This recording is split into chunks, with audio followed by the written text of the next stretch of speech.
Hey, Danielle. Are we introducing? Yes. Yeah. I'm Michaela. Danielle. Hannah. Mariah. Olivia. Okay, so terms and Terms and theorists. Wikis. Wikis. Wiki. I don't have any preference, Did you so find it on the group? I don't know. Go to group Well, 1. is this it? Yeah, it's Oh, you under found it. it's under module And then 9. press edit. I did. Oh, hold on. Let me save mine because I did simplified input and immersion versus submersion. Oh, You okay. did those two? I put my- I can do. I don't care which ones I do. Yeah, I don't care That's either. why Okay, I just didn't either. put- I guess I should have asked first for those that might. We don't care. Okay. Okay, I put mine down. I put my name down for the cup. I really like cup. Cup. Where's the cup? Oh, there's the cup. Did you see that Yeah, I yeah. updated it? Did it go? Oh, I haven't. I was gonna say Here. Oopsie. Okay. It should. Michaela has her Yeah. name down for Yep. 2. I have mine for 1. So I think 2 of us are gonna have to do 3. I can do 3. Um, And will you put my name down first? Wait, mine's not there now. What? you didn't save it. I did. Wait. Where's the edit? I did say. Top right? Is it in our group? Yeah, go to Oh. group 1 and then pages. Hannah. I'm gonna do the zone of proximal development. So I wanna take- Michaela's got that one. Is it not saved? Oh, now it's saved. Now I'm saying. No, that's fine. If you want it, we can probably switch. Let's take it out. I'm trying to see because it's so weird when we're all trying to edit at once. Let's see. I'll do Yeah. the effective filter hypothesis. And I'll do Am I code in the edit? switching. Yeah, I am. Okay, and then What is it called? Oh, I wanna briefly describe. I'll do that one. Okay. Okay, oops, saving it. And then I can do the crash in ones, so I'll do 3. Thanks, Olivia. Yeah. What's left? This one? There's 3 the left. Who's doing Schumann's acculturation model? Yeah, I'm doing Oh, I'll the do effective Chomsky. filter. Oh, oops. Okay, no, so no. Dang it. Did you press save? No, I don't know what just happened. Okay, wait, let me go put my names back. Someone start the time. You're gonna do Oh yeah, didn't even start the time. Oh, I'll do it. Olivia. We're gonna do code switching. It's gonna be I'm gonna do chunks. And then I'm doing crash in in the affective. and the effective filter. And then I have Collier, or whatever that is. So who's doing Schumann's acculturation model? Do you want to do that one, Do we have anybody doing code switching? I am. Yeah. Oh, Yeah. okay. Yep, Which I'm one? doing- So I'm doing Yes, code switching. number 7. Do you want to do 7? Okay, Schumann's acculturation. Yep. Yeah, go ahead, put me down to save. I think it's supposed to be acculturation. Acculturation, and it's affective. Okay. Does What everything is it? have something? I don't know. I think it's in the book. Okay, sweet. So So is we just everything have to have covered? those done I think so. I'm double checking. It's on there. So by Sunday. Sunday, do we want to take a second and split up the next one as Yeah. well? Let's do it. There's another one. Yeah. Oh, Okay, so it's, what's the next? So go back to pages. legal responsibilities. Yes, Oh. Yeah. and that one's due like the Sunday Like before next. finals. I'm probably just gonna do all these at Yeah, once. next Sunday. Great. I got you too. Okay, let's just have one person edit, and I'll edit. and we'll Okay. we'll look at them and then we'll all just Okay, say. how what- about everyone gets to pick one and then we'll go back around. Okay. Okay, so Olivia, pick one. I think that one. This one. I'll do. I'll take the first one. Hey. No, it's her. It's Oh. Olivia's. Just kidding. I want. I'll do number 12. Oh, sorry. No, that wasn't what I Oh, wanted. okay. Danielle. No, what no, was no. yours? Oh, Oh. I'll take plier versus dough, which is fine. I don't have preferences on these ones, so I'll just do whatever's left. Okay. Hannah, do you have a preference on anything? I'm gonna do this. And whoever didn't do Let's do 3. 2. Yeah, I was doing 2. Whoever didn't do 3 for the last one, we'll do 3 for this one. Okay, pick one. I didn't do 3. Um, Or what? I'll take one if anybody doesn't want that one. I don't know. I'm trying to look for one that I recognize. I'm gonna do the Lau versus Nicole. Oh my goodness, every time. There's No Child Left Behind. I think someone took the No Child Left Behind. Oh, they did? We still need a Castaneda. No one took, no, Oh, someone no. No, I haven't gotten the Which second one? one. Did someone take 3 already? yeah. Okay. 4, and someone needs to do 4. Yeah. I'll do 4. Yeah, just tell me what I'm doing. Okay, Do you have so- a preference on anything else? I'll do the number 7. Oh, sorry.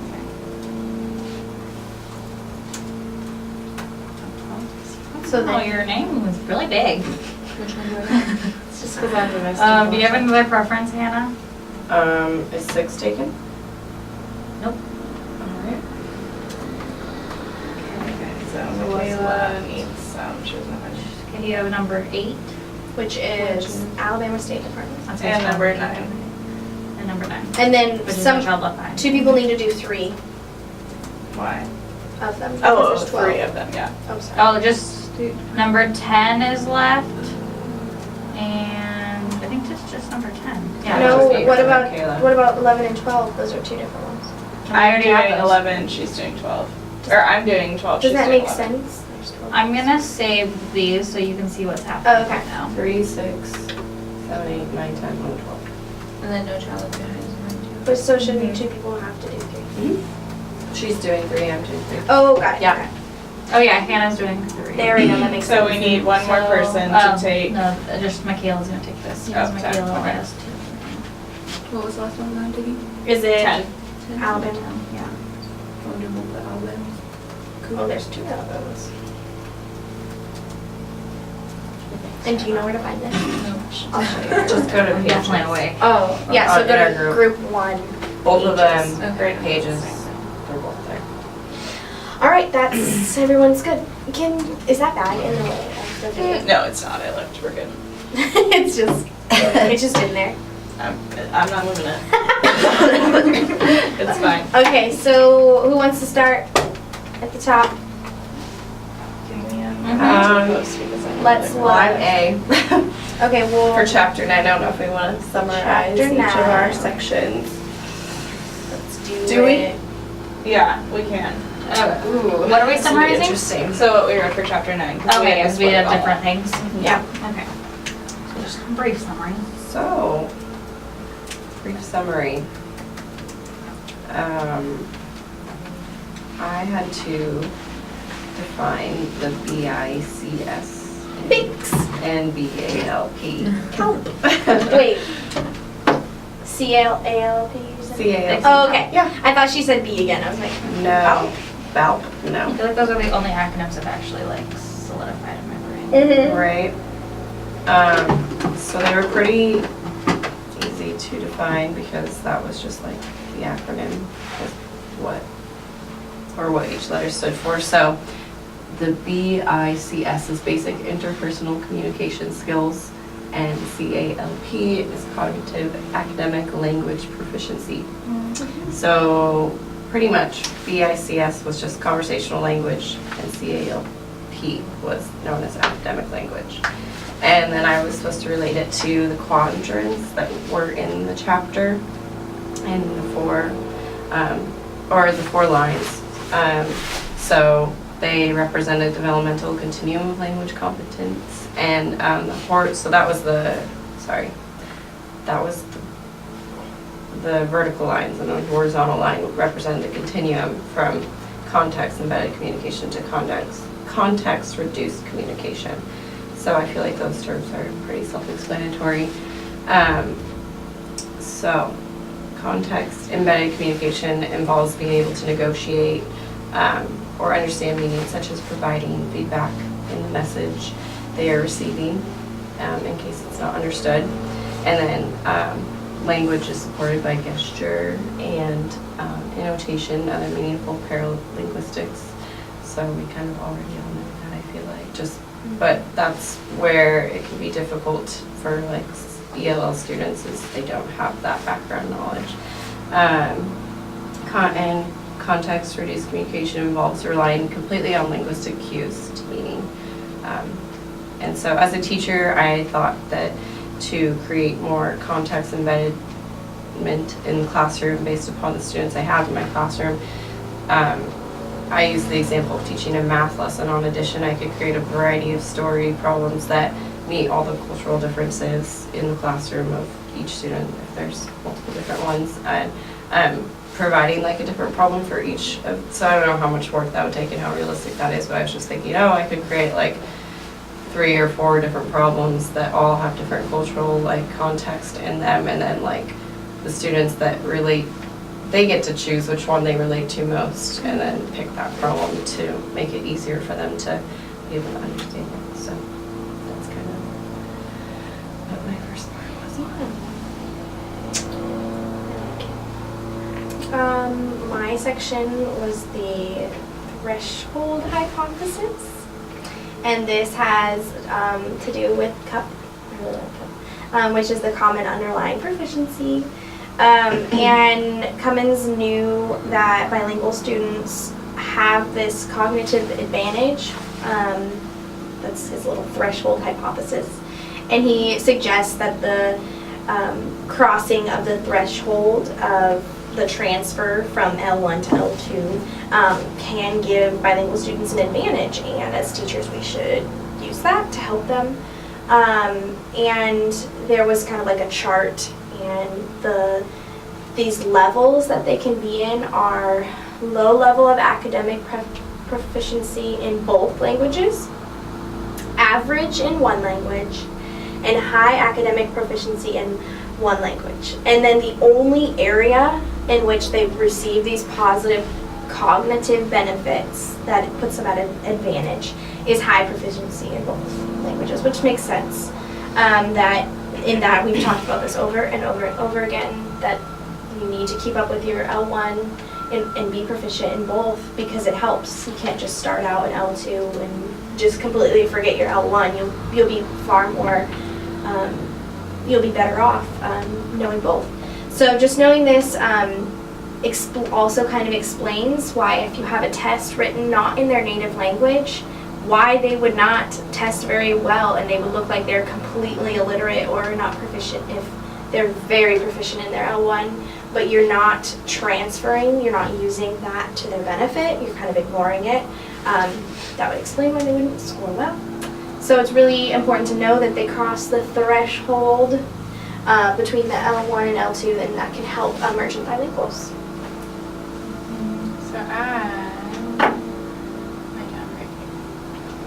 So the threshold hypothesis, going off of what Danielle said, is what I had. So basically the idea that a student has crossed the threshold from being literate in conversational language to academic language. So they're able to use their L1, their L2 in an academic kind of standpoint. So as a teacher, that helps you, because you can clearly see, is my student proficient in an academic way of speaking, and if not, then you know they haven't crossed that threshold yet, and you know like where they're going to need support, where they need to be working on specifically, so that makes it easier for you to kind of track your students and kind of keep up with them and decide like, do they need specialized support in their L1 to cross that threshold? Do they need specialized support in their L2? Do they need it in both?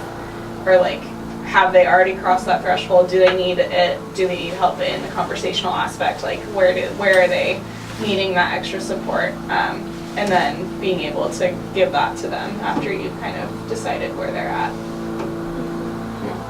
Going off of that, mine was about the different ways of teaching students how to cross that threshold. So being able to go from BICS to CALPS, basically. One of the things I found really interesting was like the primary difference in vocabulary. Like I didn't know this. I mean, you guys might have learned this in 432, but the most of the root words in our BICS language is directed from the Anglo-Saxon vocabulary, but all of the roots in the academic language are Latin and Greek roots, and so it's really hard for them to switch over, because when you're reading huge words, they don't look anything like the conversational words because they don't root from the same language families. And I just found that really interesting. And then the biggest thing that kept being repeated throughout the chapter was providing lots of extensive reading for the students, because that was like the biggest like help for them to be able to learn that vocabulary. But I thought that would be, I don't know if I mean, I agree that it'd be very helpful, but I feel like if you just stick them in a corner every day with books to read, they're just gonna get overwhelmed and like not do It's not anything. gonna help them. The one example that I thought was really cool was if you have like a group of students, let's say like Spanish speaking students, and you're trying to like develop their academic like oral language, before, like when you have them like you know, usually you have students like discuss in groups and then talk out loud to the class. They said allow those students to have the conversation first in their native language. So like have them at their table speak in Spanish and talk about the subject. Be like, okay, we're gonna be talking about magnets today in science. So like just discuss with your group members what you know or what you wanna know about magnets. And so they would discuss about it in Spanish, and then they would then report to the class in English.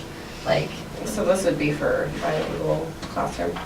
no, for like any Just like general ed. Like if you have like a bunch of like, you know, incoming students, like whether you're like a first grade classroom or whatever, Yeah. and they're Spanish speakers, like allow them to discuss first in Spanish, so that way they get Even their if thoughts their out. group members speak in English, or only No, in English? but no, like if you Or have, you would group them you would into... group them into like, Oh, just for that one activity, For that. not like for the whole day of school. Yeah, if Right. that like makes them more comfortable to Yeah. be able to discuss, because Yeah. then they feel as if they're still.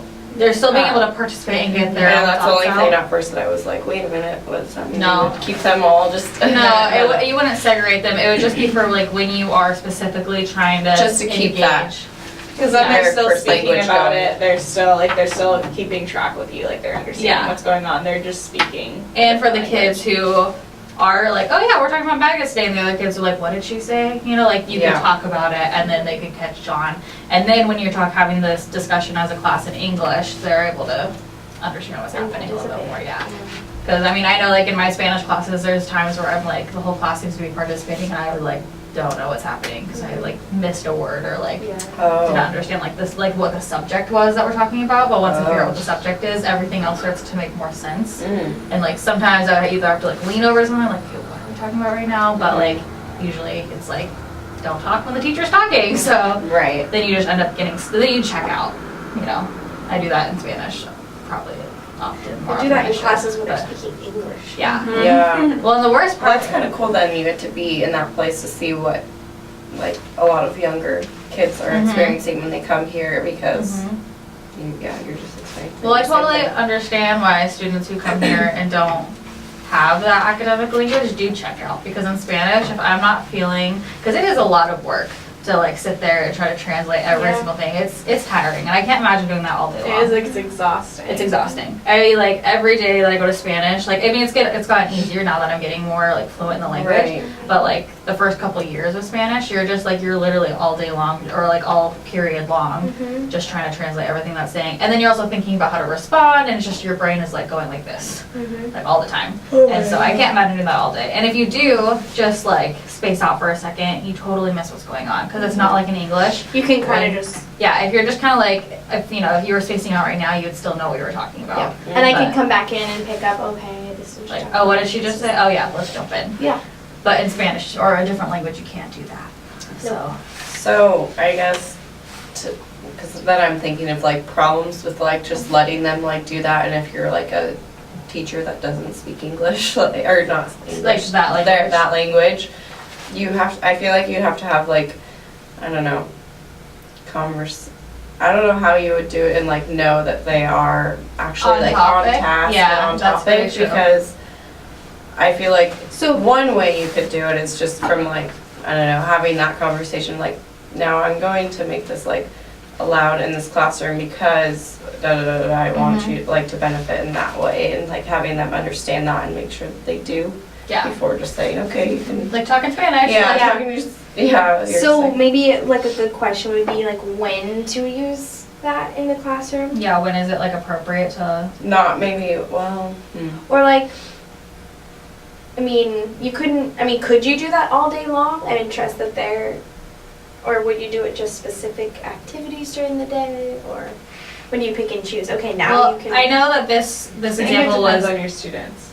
yeah, that's true. That, This- and I'm wondering, like, is it or is it not, like, really important for when they are needing to learn this, like, concept really well to just well, I guess it would be good to have them in any part of the day talk in Spanish, and then you would have to have them then present it in English, but that gives them opportunity to get their, Well, and they're still learning the English in it, but then that way, like, I would much rather have my students speaking in Spanish and understanding what's going on right, than just sitting and trying to understand the English. check like, out. Yeah, Right. and so I feel like if that's how your students feel more, like if they're comfortable doing that, then I'm all for it. right.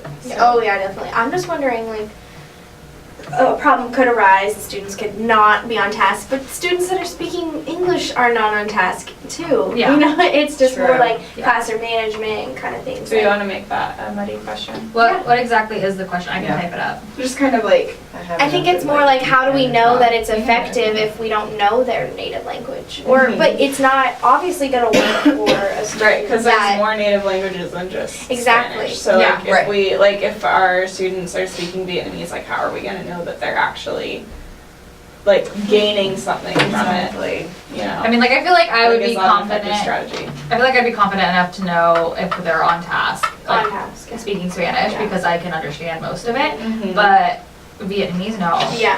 I would have Yeah. no idea. And I think, like, I don't know if I'm just So thinking what would maybe the like what question be? Joy might respond with, but your students in English could be off task and you don't know it. Yeah. But, Exactly. so I think, But I guess that like you- how do we tell if this how is do- like an effective strategy yeah, for that might those? be more of our question. Yeah. Thinking How? aside, obviously we're not gonna know maybe if they're on task, but how do we know if it's effective? Other Yeah, say, than- how do we know if it's effective to allow And when and how to use it. students to discuss To discuss and. first in their native language? And then translate And to then code English. switch. Yeah, and code switch to Because it'll be a little bit time consuming, but beneficial. discuss with the class. Switch to English to discuss with the class. And then you wanted to say when and how is it appropriate to use this? Yeah, because I mean, 22. could you, I mean, doing this all day long would be obviously ideal for the student. But, I don't know, do you just pick and choose? No, what the book said is only do this when there's gonna be an oral discussion with the class. Oral discussion, okay. Because, But you again, could utilize the code switching, like if you're writing too. Mhm. Like I remember in Yeah. 370 last quarter, Yeah. Allison would talk about like, So you could just differentiate it and know when Yeah, the right exactly. time is. yeah, I I think think- like you could allow your students to write in their native language and then be able to take what they've written and code Yeah. switch over to English. And as long as you're just accommodating and not changing what the objective is, and Yeah. that's, okay. and I think that's completely appropriate because they're not gonna be off task because Yeah. they know that they're gonna have to code switch it afterwards, so they're not gonna just write like, my favorite food is pizza. Yeah. Because then they would have to translate it anyway, so Yeah. they might as well benefit. But, Mhm. and I do that with my essays. I write like And 3 or write 4 Spanish essays. I always write it in English first. and then translate? Yeah. Really? Well, yeah. Ooh. Interesting. That was just kind of cool because I barely know Spanish. Yeah. But it makes sense. I would say like this year So- was like the first year that I actually started just typing in Spanish, Mhm. but Yeah. So, I'm wondering, this isn't like an answer to the question, but just something to think about. Mhm. Would it probably then be most important for them to bring out or talk about these concepts or subjects or topics or whatever in their native language that are like most important for them to fully grasp and understand them instead of something that, I mean, I know everything's important, but like the ones that are like most important? Mhm. Because I feel like this process could take a really long time, and so like just like trying to order what's most important for them to understand that day, Mhm. and then picking from those things Yeah. like throughout the Yeah, day totally. to make sure that they're able to use their native language and then have a better idea of it when they have to discuss it in English. I know we probably need to move on, but one thing that I was thinking, it could be a problem that if a student doesn't know academic language in their native language, Yeah, and you then don't, where do we go? then you're back to the, okay, well, you have to teach academic language. You have to teach it in English. So that, I think that this kind of situation is only going to work if they are proficient, If they've crossed that threshold. if they've crossed the threshold. in their And outlines. most students probably haven't. However, the only thing I would disagree with is that Most English speakers don't have an academic language when they start school. I mean, no English. No, yeah, that's what I'm saying is you have to teach English academic language. You can't learn academic language unless you're being So it's taught. just saying like if they don't have that basis in their L1, like how are we supposed to teach that when they're not even like Well, okay, wait. Very what basis common. in their L1? the academic language? So BICS is just the social language that they can translate. So if they only have like Right. the social language in their L1 and a little bit of the social language in L2, like where do you go? But see, I think I disagree because English speakers and Spanish speakers, when they go into school, only have BICS.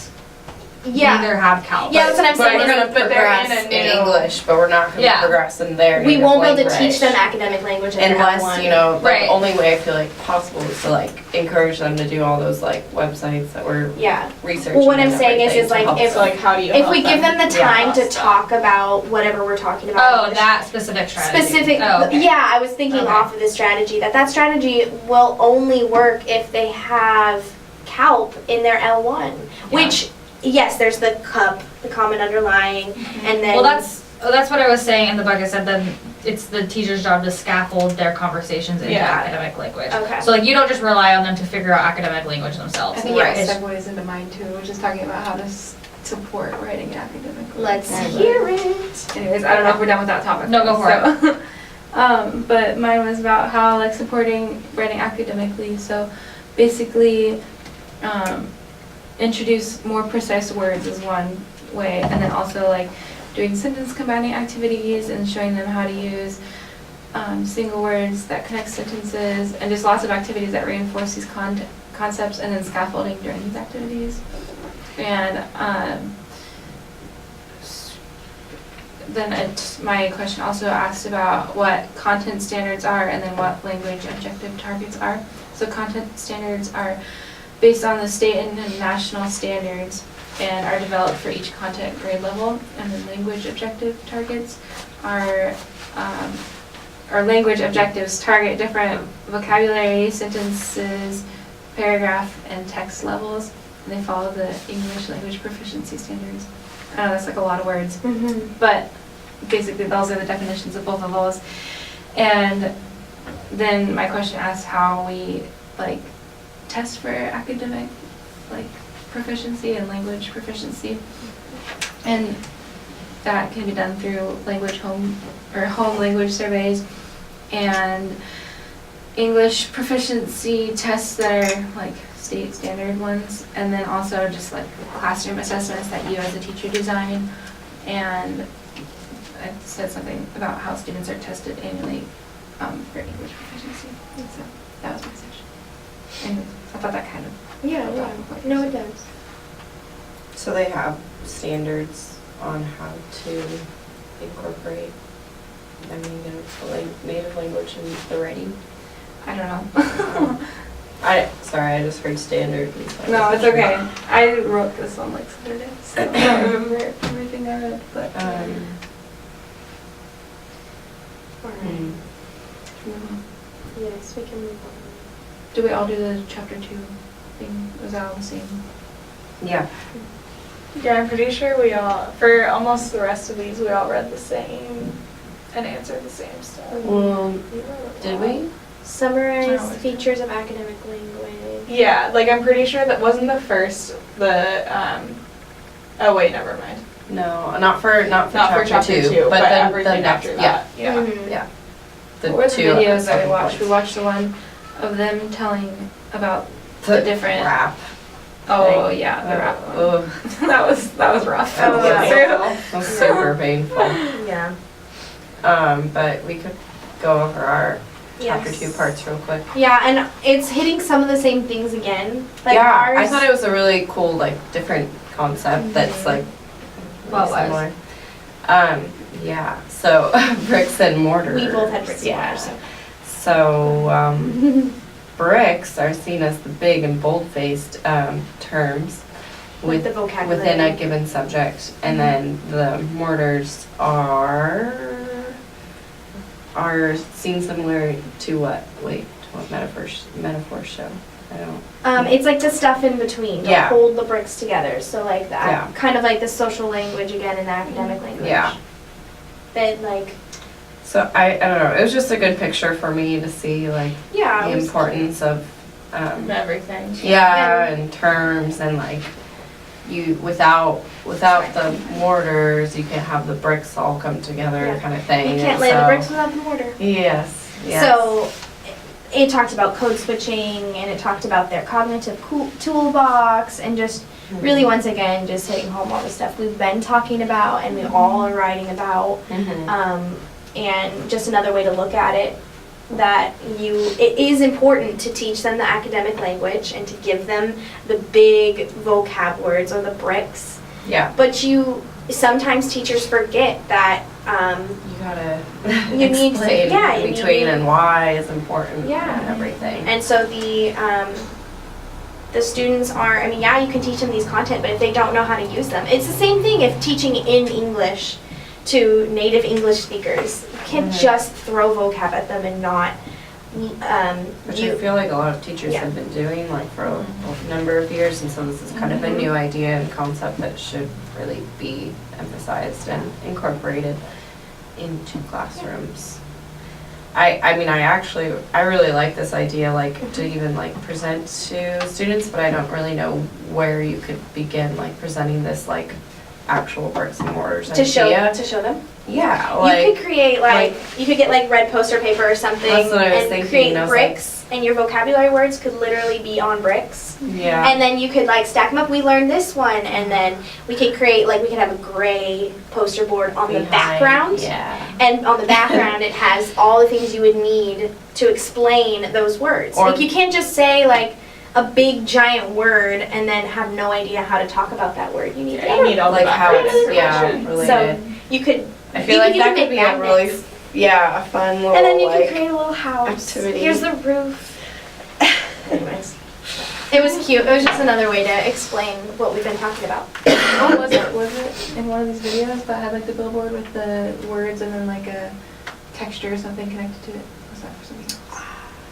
I don't think it Not was- ringing a bell for me. Not in here maybe, but or I might not have watched it. Well, anyways, that's like building off of academic language and stuff, like Yeah. having the words that are more complicated and like definitions or like pictures or like textures to describe them. Yeah, Anyways, sorry. that might have been part Like of it. graphic organizers, where you have like the word, the definition, like a sentence and.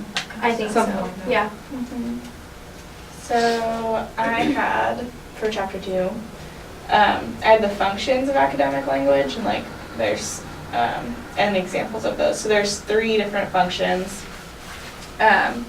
Basically those are to be able to describe complexity, high order thinking, and abstraction. So like the academic language is used to describe complexity and like describing those complex ideas, like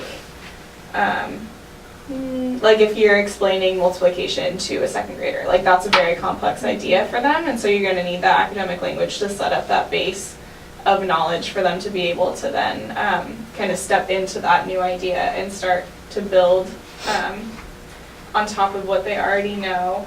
And then for talking about higher order thinking, it's referring to like the cognitive processes that are used in academic work. So like comprehending, solving problems, expressing ideas, and having students like be aware of like that they can do that and have the background knowledge to be able to think about ideas, comprehend them completely, and explain them. And then so that could be shown in class through like the idea of metacognition, like having students think back on their own thinking and like how did I look at this, like how did I explain this, and like as a reflection type thing after you've done a certain activity or That's my Or whatever. waking up alarm. So my oh my god. Anxiety. So my heart literally just skipped a beat. Sorry. Oh, you're good. Wake up from Overreacted there. your nap. Yeah, that's what I feel like right now. So yeah, so then the last one was just like talking about describing abstractions, like abstract ideas. So just ideas and concepts that like aren't easily explained or understood to kiddos, like I mean, I guess my example is like it could be used in a classroom when students are speaking about their own opinions on certain subjects. So like like an abstract idea is something that like isn't You can't hold it, it's not exactly like tangible. it's not physical, so they need to be able to like talk about those ideas without like What? I was gonna, love was my first like, idea. like with the concept of knowing that like this is an idea and not something that we can like touch and big feel. topics that like are spread across every other thing. Yeah, and so like giving them the ability, like through academic language, they should be able to do these three things. And like be able to do them and build upon them and do them well with the scaffolding and help a teacher. But those are the three processes and functions that should be there. You're good. Try to think of some questions to ask him, or that we can, not you in particular. Bless you. Bless you. It's so sleazy. Sleazy. Is academic language usually geared more towards abstract ideas? I don't know abstract ideas per se, but like complex ideas for sure. Well, anything that you wouldn't talk about socially, I think a Yeah, lot of abstract like- words you might encounter socially. More like academic language, I perceive as more like in SPED, we talked about if The it's tiered specific to a words. subject, meaning like if you're talking about mathematics and you use the word trigonometry, or if you're talking about mathematics and you use the word addition or multiplication, because you don't say like, They're not used other places. yeah, exactly. I mean, you will say like there's a In multiple of addition these, to. yeah. And there's different Exactly. tiers. I think tier 1 is the harder words, right? And then tier 2, they are used other places. They can use like Yeah. explain and extrapolate yeah, and exactly. But, those like, words that could be used across subjects. And then But there's tier the one was like specific, like you wouldn't say division and common, unless you're talking about math. Yeah. Like, you won't use that Yeah. in a. There, yeah. So the ones that you can't apply to So- other subjects, other than that, we talked about like, if we were talking about cars or engineering, and you give me this word, I'd be like, huh, I don't know. It's only like engineering specific. My question is going off of some, I mean, you guys brought up this question earlier about the, when we were talking about the specific activity and I like disagreed. The what? The specific activity where you like talking Oh, in academic, like, yeah. I still kind of disagree. Because I Yeah. feel like we could just ask, is it like, I had it in my head. Like, should we expect students who don't have academic language in their first language to be able to learn academic language in a second language? No, that's not what I meant. Not, no, But like that's a good question. But that's what I meant. That's a good Oh, okay. question, Not that, that's too. not the question you were asking. Oh, okay. So let's Yeah. add that one on because That's that's a good- another Can you good one. repeat that for me? Um, Should we expect students that, Who don't have academic language in their first students language. who don't Be able have to academic Learn academic Language. language in their second in their language. And are you first thinking? language learn? And then going back to like what you were saying. Are you thinking because we've all been talking about like it's helpful for them to take what they know in their first language because now these words don't even exist in their language. Exactly. right. But what I'm saying is like when they are, let's say they have a discussion in BICS in their native language and then they go over and talk in English. The teacher's gonna do the exact same thing they're gonna do for the English speaking students when they're talking about an idea Mhm. and they use a word, like the teacher can scaffold, We're at like 37. the teacher can scaffold and say like another word for this is this Mhm. and like just teach the whole class and like Yeah. even if you're an English speaker or a Spanish speaker, like you're all learning a new word. Yep. Regardless of what language it's in. Yeah. Are we thinking maybe okay? Is it True. going to be as That's a effective? good point. Yeah. Like everyone's learning, like. Yeah, that's what I was trying to say. is, Yeah. like, No. And that's what we were I saying is understand what that you're saying. that activity specifically will probably only work if they are discussing like a new academic term. They wouldn't be able to. They would be able to use the words that they know, like mortar. But if they don't know the academic language in their native language, and you don't either, they aren't going to be able to discuss the academic language That's, they I don't don't think know that's the what the words. activity is for. Okay. Then activity is that just- clarifies my yeah, question yeah. because I understand like when they're learning these new words, the English speakers or whatever native language in the classroom are learning them too.